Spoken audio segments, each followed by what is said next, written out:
Okay, so you want to shoot creative videos, but you don't have access to a studio or you live in a boring location. Today I'm going to show you how I solved that problem. Earlier this week I got booked to work with I Love Movement, which is an athletic clothing brand, and they wanted me to create a hype video, and basically my client gave me creative direction to do whatever I wanted with the video.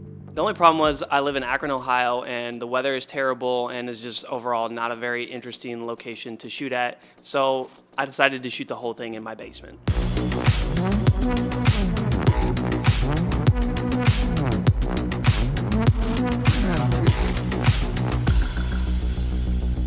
All right, so first things first, let's talk about the location. I decided to shoot this in my basement, but you could do this anywhere, really. You could do it in an empty room, you could do it in your garage, or just really anywhere that you can control the lighting, where you don't have like big windows or sunlight that's gonna be changing throughout the day. For this shoot, I decided to use my Sony FX6.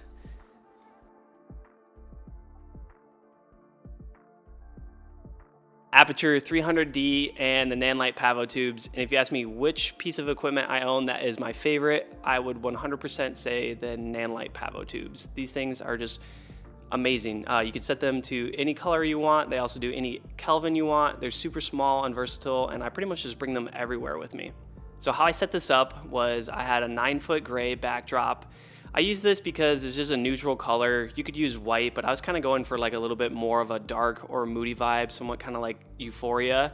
And then I only used 2 lights to shoot this. I used the Aperture 300D with a spotlight attachment. This thing is amazing. You can create these like scan effects like I did here, or you can also use it to just like shape the light to fit a key light. So one of my like budget options that I did here was I didn't have a big light modifier. So what I did was I took just a smaller white backdrop and just hung it down, and then I shaped the key light, or I shaped the spotlight into a square and just used that as a key light for my ending shots where I'm like showing the actual product.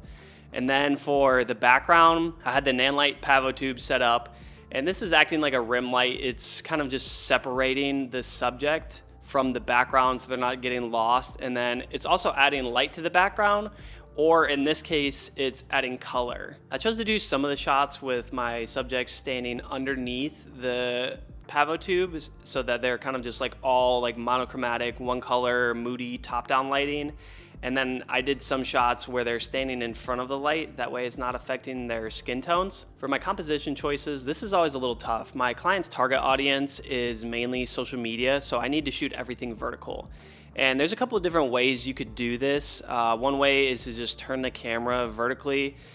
There's pros and cons of each. So if you turn your camera vertically, you're gonna get the highest resolution and you can scale in and scale out, but the camera is just a little bit harder to operate. And then at the end of the day, you're really just stuck with one video and just a vertical video. So you're gonna have a hard time like putting it into your reel or putting it on your website or really any other place that has horizontal video.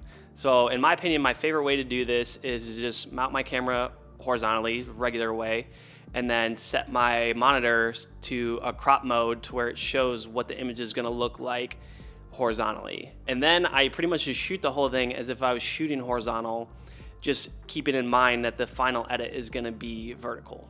Overall, you don't need an awesome location or a huge studio to make creative content. I feel like sometimes it's easy to get caught up in the fact that like everybody else is living in a cool location, or they're in New York and they have access to these big studios, or they're in Sweden with mountains in the background. But if you're like me, then that really isn't an option, so you have to get creative. And my advice is to just go out and just shoot anything and you'll make it work.